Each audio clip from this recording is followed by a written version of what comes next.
Juan, buen día, bienvenido. Buen día, un gran gusto de tenerte nuevamente. No te extrañamos mucho porque tuviste un gran suplente. Lo sé. Y como yo te decía, y tampoco, porque puedo meterla a la políticamente correcta, la casi demagógica. Yo tampoco extrañé mucho, porque además, Diego es testigo, que yo en un momento hasta fantaseé con la idea de hacer reportes diarios. Primero, tener 5, o en los casos que estuve en Grecia, tener 6 horas de diferencia, hace que cuando vos podrías hacer ese aporte, estás en otra completamente. Sí, claro. Estás en el Coliseo, o estás... No, cuando se desenchufa, hay que desenchufar. Y además, bueno, si no, bien metida, porque esa además es la estrategia, el discurso de Lorena, mi esposa, que cuando yo a veces tiendo a hacer eso, me trata muy mal. Y me dice, pero... Tienes razón. Pero vos tenés problemas, ¿qué Voto te pasa? por Lorena. Si no, esto nunca es ni lo uno ni lo otro, ¿no? Sí. Quiero decir que a tal punto fue... Pero, bueno, igual, quiero decir, aprovechando que estás vos, lo mismo hice ayer con Álvaro El Curi, que mandó muchos saludos, el querido Mario Cayota, que bueno, que su actividad como embajador él la tiene prevista durante algunos meses más y que le esperamos con ansias que una vez que regrese de luego de esa actividad, bueno, se sume a la columna de la mañana en camino.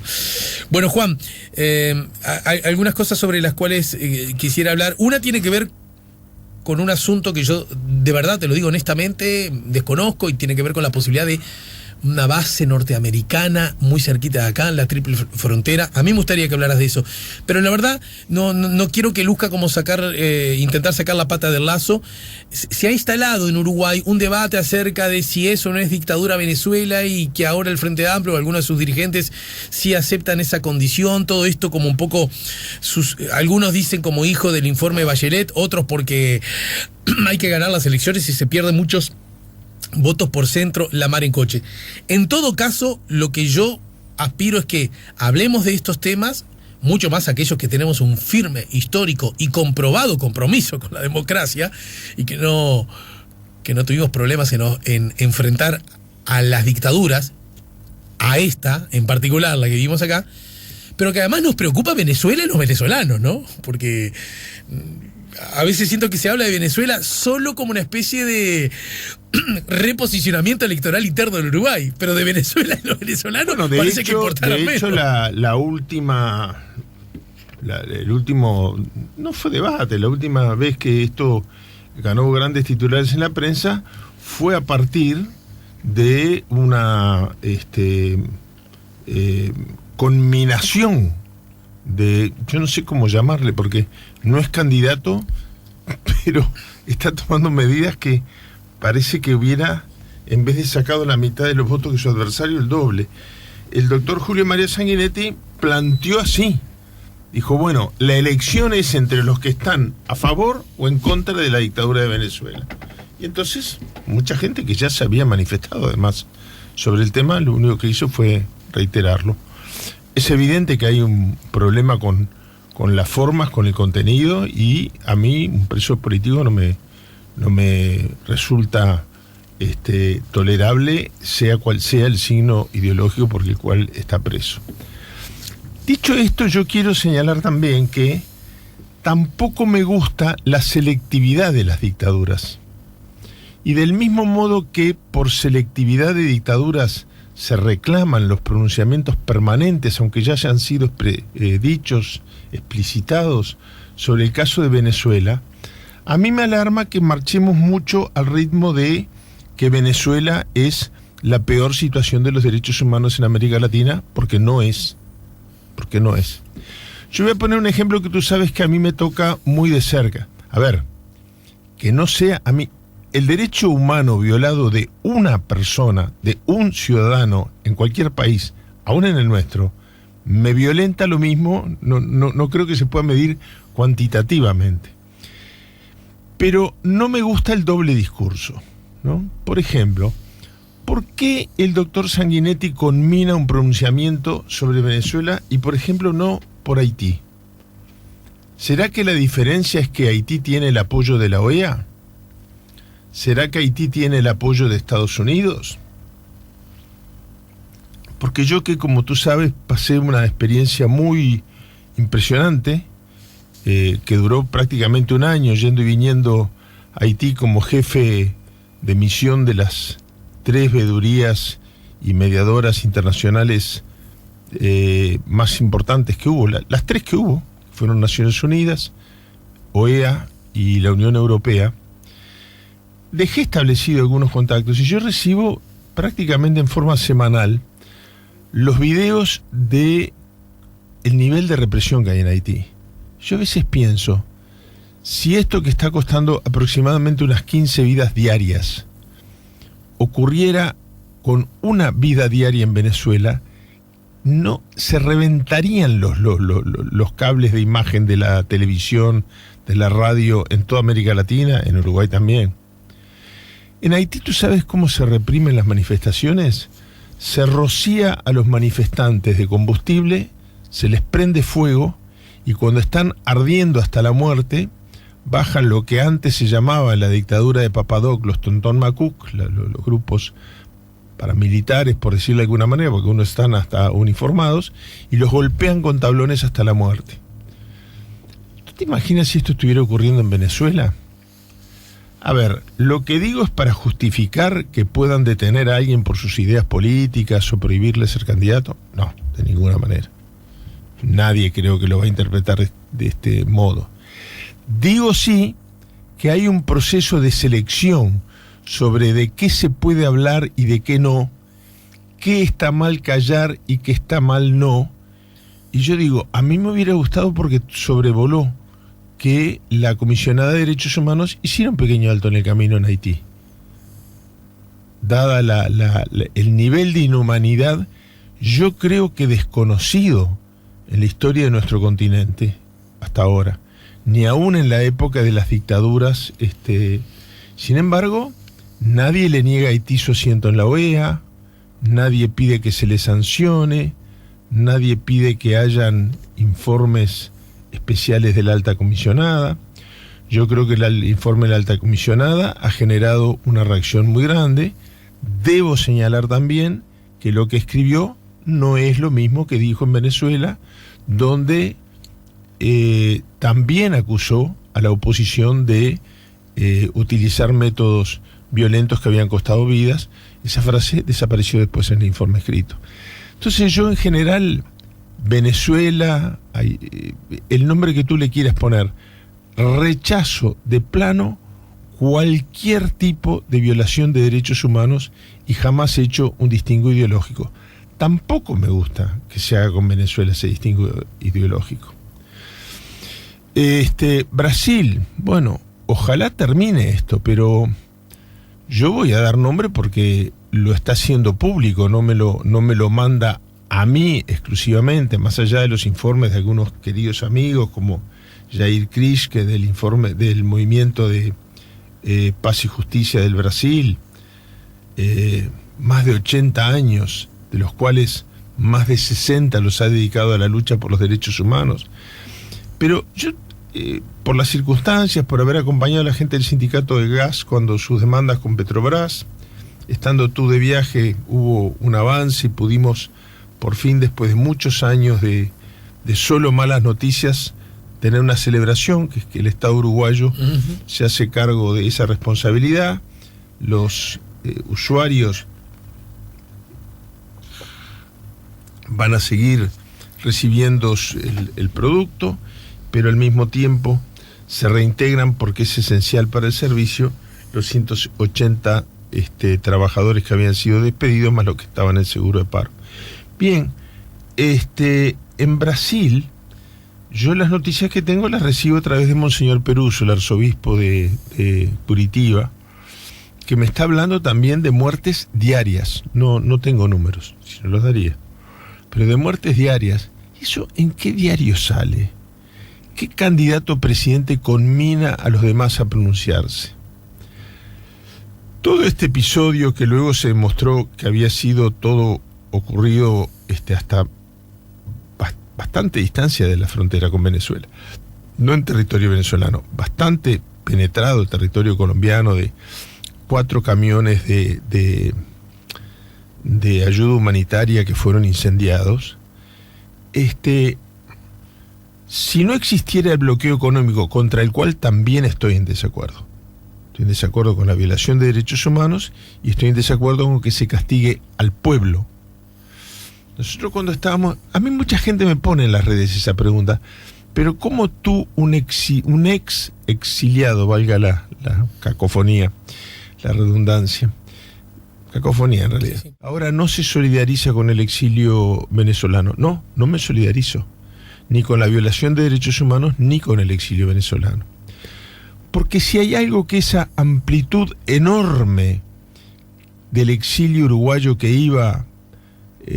yo recordaba en una charla que dio hace pocos días, muy fresca, una cosa increíble, con 88 años de edad, una frescura de charla maravillosa, mi ex compañero de exilio, amigo, durante muchos años adversario, José Díaz, y que hablaba de eso, ¿no?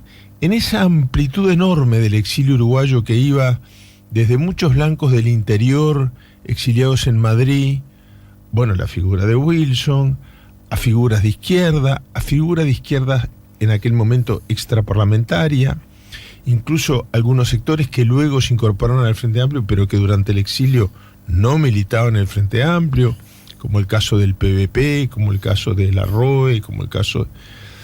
Si había algo en común, era la exigencia para poner un fin a la intervención de Estados Unidos en América Latina.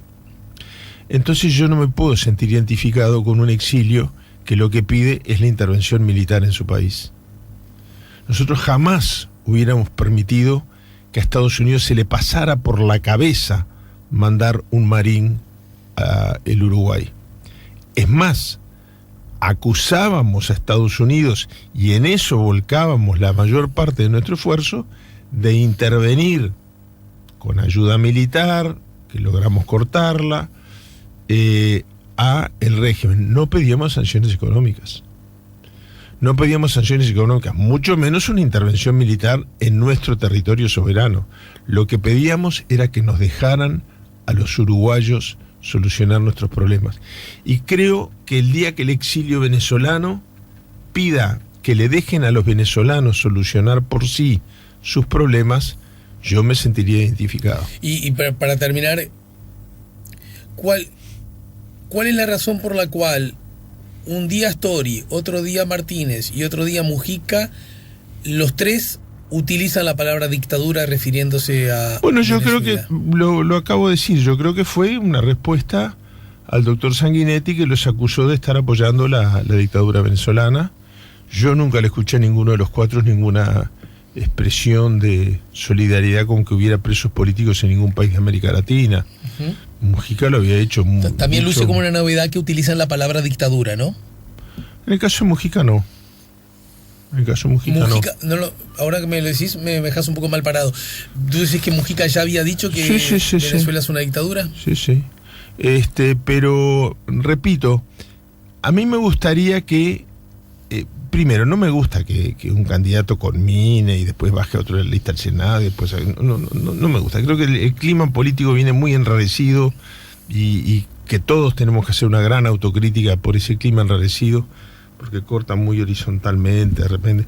Pero me parece que se ha hecho de Venezuela un paradigma oculto, cada vez menos, de la política de Donald Trump. A ver, por ejemplo, estos 4 camiones de ayuda humanitaria que pudieron ingresar. Sé que soy cruel, te pido 10 segundos para este tema para poder hablar un poquito del otro, que así no se nos va del todo el... Sí. No, decía. redondeo con eso, digo, Venezuela tiene sus activos congelados. El país que tiene la reserva más grande de petróleo, no solo de la región, sino quizás del mundo, no puede exportar un solo barril de petróleo. Con un barco de petróleo que exporte Venezuela, ¿cuánta ayuda humanitaria se podría traer? Me refiero ahora a la situación económica, financiera que vive y que sufre el pueblo venezolano. Sin embargo, Estados Unidos, a cualquier empresa que saque de Venezuela un producto de exportación, aunque no sea el petróleo, le aplica sanciones al país de la bandera del buque y a la empresa naviera que haga la exportación. Esto es una intervención flagrante, indebida e indigna que hemos silenciado. Condenar que haya presos políticos, sí. Condenar el bloqueo también y en el mismo momento.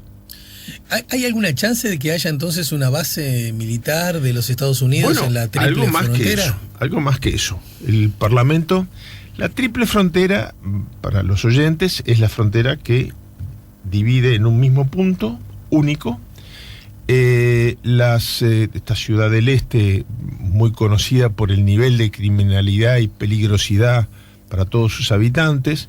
Allí están establecidos centros es real todo eso, centros de narcotráfico muy grandes, el contrabando institucionalizado. A mí me tocó ver, no hace tanto, con mis propios ojos, cómo se cargaban los camiones de contrabando en el Paraguay, y del lado brasilero, el ejército brasilero descargaba los camiones, pero no para confiscarlos, para venderlos. Bueno, esta es una zona muy peligrosa, está cerca de algunas zonas turísticas que podrían tener una explotación tremenda, como Foz de Iguazú, las mismas cataratas, etcétera, pero siempre ha sido una zona de alto riesgo. Por eso es que entre los tres países se han adoptado una serie de protocolos que hace que cada uno no pueda hacer lo que se le dé la gana. Hay pesos y contrapesos que permiten, a través de estos protocolos facultativos, que un país diga no. Si usted quiere hacer intervenir a un cuarto país fuera de nosotros tres, tenemos que generar un consenso. Sin embargo, el Parlamento brasilero, y aquí tenés de los hechos que a mí me sorprende, que el único tema que parece que nos quema las manos es Venezuela, cuando de los 4 fundadores del Mercosur, el Uruguay es el único país que no integra la triple frontera.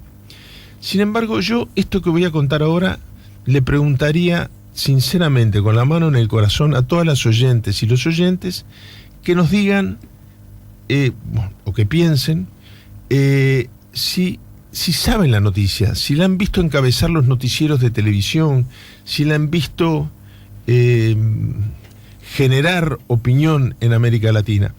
El Parlamento paraguayo no solamente aprobó una ley permitiendo una vieja demanda del gobierno de Estados Unidos, tan vieja que figura en los famosos Wikileaks, que ahora se está... Yo de alguna manera me llegué a explicar por qué tanta presión de Estados Unidos para sacar de Londres y evitar que haga declaraciones al señor Assange, que estaba bajo el amparo del asilo político, que es imprescriptible. Yo no estoy de acuerdo que se le haya quitado por la fuerza desde el interior de la embajada ecuatoriana. Eso es una violación flagrante del derecho internacional. Y después, las responsabilidades de los estados no son de los gobiernos de turno, son de los estados. Si el estado de Ecuador cometió un error o no, lo cometió. Después, los gobiernos que vienen después se tienen que hacer cargo. Pero bueno, yo ahora me explico un poco más, porque en enero de 1911, hace bastante más de 8 años, él denuncia estas negociaciones para establecer una base militar en el lado paraguayo. A ver, del lado paraguayo no quiere decir nada, es decir, una base militar ahí es una base que influye en los 3 países. Argentina, silencio. Brasil, silencio. Protocolos facultativos para poder impedir el establecimiento de las bases, ninguna. Ahora, la ley que aprobó el Parlamento, las 2 cámaras de Paraguay, es tremenda y sin precedentes. No solamente autoriza al establecimiento de bases militares para controlar la seguridad. El documento de Wikileaks lo pone en el contexto de un documento que da a conocer del Salón Oval de la oficina del presidente al Departamento de Estado, que esa misma política, a la cual llaman Plan Colombia, debe de aplicarse en todos los lugares cercanos a recursos naturales de América Latina. Yo me alegro que ponga América Latina, porque en la lectura del documento parecería que creen que es de Estados Unidos. No, los recursos naturales le pertenecen al país donde están, no a los Estados Unidos, por más que el presidente Trump ha reiterado la doctrina Monroe de que América América, el continente, es de los americanos Sí. en el sentido norteamericanos. No, por más que lo diga en el Salón Blanco, el Uruguay es de los uruguayos, no de Estados Unidos, Argentina es de los argentinos y no de Estados Unidos. Bueno, por más que lo repita Trump que no es así, es así. Pero acá está en la Constitución, la soberanía radica en la nación, artículo 4 de la Constitución de la República. Bueno, pero la ley no solamente autoriza el establecimiento de bases, sino que no pone números, no pone topes, no pone extensión geográfica. Es absolutamente vago. Dice, autorízase a Estados Unidos al establecimiento de bases militares en la zona paraguaya de la Triple Frontera. Pero luego utiliza... Eso es algo que decidió Paraguay, digamos. Paraguay. Ahora, obviamente, si en auto cruzás en 15... No cruzás en 15 minutos, es más peligroso que eso. Hay un solo puente en la Triple Frontera. Entonces eso lo hace muy peligroso, porque basta que un coche se detenga su marcha para que desde una moto te puedan asaltar y dejar como viniste al mundo. Uh-huh. Porque hay una vía de cada lado. Yo no puedo creer que ni Argentina, ni Brasil, ni Paraguay, permíteme en esto ser desconfiado, no tengo ningún elemento objetivo, pero el sentido común, no puedan, después de tantos años de peligrosidad y de incluso crímenes cometidos a bordo de gente cruzando el puente, fundamentalmente por el crimen organizado del narcotráfico, no hayan sido capaces de construir un puente con salidas de emergencia, con salidas rápidas, o por lo menos con doble vía. Uh-huh. No sé, me parece todo muy raro. Uno ve aquello y es demasiado primitivo para el nivel de criminalidad organizada que está en los tres lados de la frontera establecido. Pero bastaría con que estuviera de uno de los tres lados. Es muy fácil el cruce en avioneta, no te digo nada. Ahora, en un jet norteamericano o en un dron o en un avión sin tripulación son segundos. Ahora, ¿esa decisión de Paraguay es una decisión pública ya tomada? Sí, pública, ¿qué quiere decir? Que es pública, sí, ha sido pero ha sido mucho más comentada fuera de la región que en la región. Yo te decía que me había impresionado mucho un artículo que salió en el diario La Jornada de México. En México tenía una cobertura impresionante, por ejemplo, quizás porque sean vecinos de Estados Unidos, de Stella Carmotti, que dice que es la agresión más severa al Mercosur desde su fundación por parte de Estados Unidos. Así lo califica una periodista mexicana. Pero hay dos cláusulas más. No solamente un establecimiento al cual no se le pone límites en la ley paraguaya, esa ley nunca hubiera podido salir en Argentina o en Brasil, por más deteriorado que esté el clima institucional en estos dos países. Hubiera tenido otra difusión, otra. Paraguay, lamentablemente, es el país que hace el trabajo sucio cuando es el primer país de los 4 fundadores del Mercosur que sufrió, y en eso los uruguayos tenemos que asumir nuestra autocrítica, las consecuencias de la intervención extranjera ya a mediados del siglo XIX, 1860 y pico, la guerra de la Triple Alianza, sí, de la que participa lamentablemente Uruguay. Entonces, que justamente sea este país tan castigado por la intervención extranjera, pero hay dos cláusulas que yo las tuve que leer varias veces para asegurarme que era cierto, que era correcto.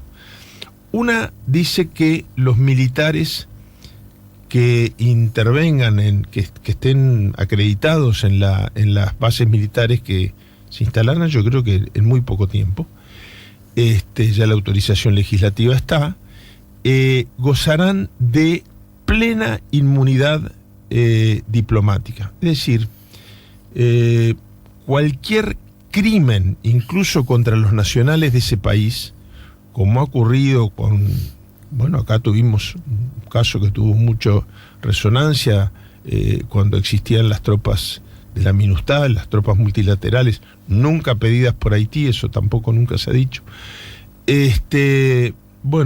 Gozan de plena inmunidad. Ningún juez puede llamar por ningún tipo de crimen. Pero luego hay una frase que yo creo que nos la agrega un artículo, que que creo que no le agrega nada jurídicamente al artículo anterior, pero que es una señal muy negativa. Después que se establece la inmunidad de los integrantes de la misión militar, no solamente para temas militares, sino para cualquier tipo de legislación penal nacional, el artículo siguiente dice: a esto se sumará todo tipo de inmunidad especial que solicite bilateralmente los Estados Unidos. Mañana Donald Trump llama al presidente del Paraguay y le dice: mire, le he pedido al coronel fulano que asalte el banco. Estoy caricaturizando, sí. No estoy diciendo que esto va a ocurrir de esta manera. Bueno, si se cumple ese artículo, el presidente del Paraguay le tiene que decir: con mucho gusto, vamos a sacar un decreto diciendo que eso queda contemplado. Eso es lo que dice el artículo. Ajá. Cualquier otro tipo de inmunidad no prevista, ¿cómo puede estar prevista si dice la inmunidad que necesiten? Pero por las dudas, a mí me suena, perdón porque la palabra es un poco dura, que el segundo artículo no agrega ninguna facultad jurídica, pero suena, perdón que utilice la palabra, casi que a una adulonería, casi que a una entrega total. Es decir, bueno, y si hay algo que por alguna razón no quedó contemplado cuando decimos inmunidad total, bueno, que me lo pida el presidente de Estados Unidos, al presidente del Paraguay, que le va a decir que sí. Y Argentina y Brasil no están por silencio, algo que señalabas antes. Silencio.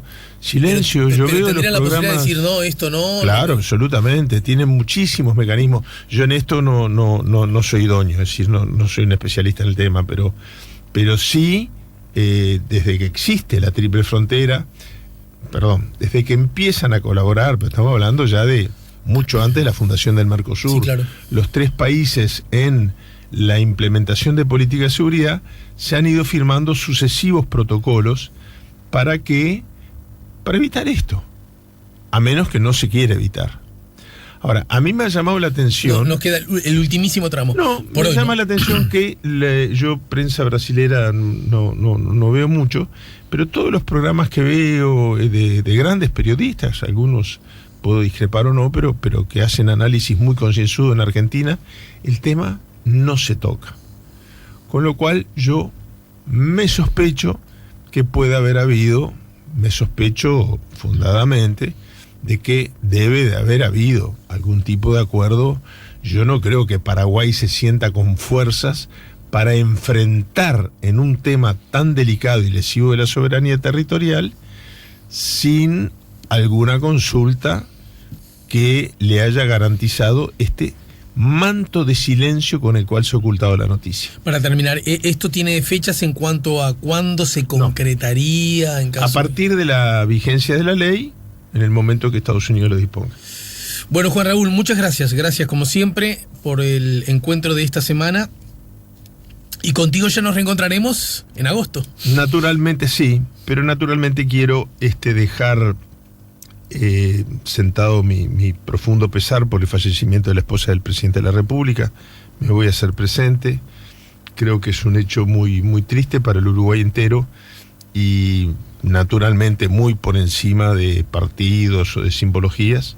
Es una mujer que ha tenido un perfil bajo, pero que se ha hecho querer, creo yo, por todos los uruguayos. Ya volvemos con La Mañana en Camino.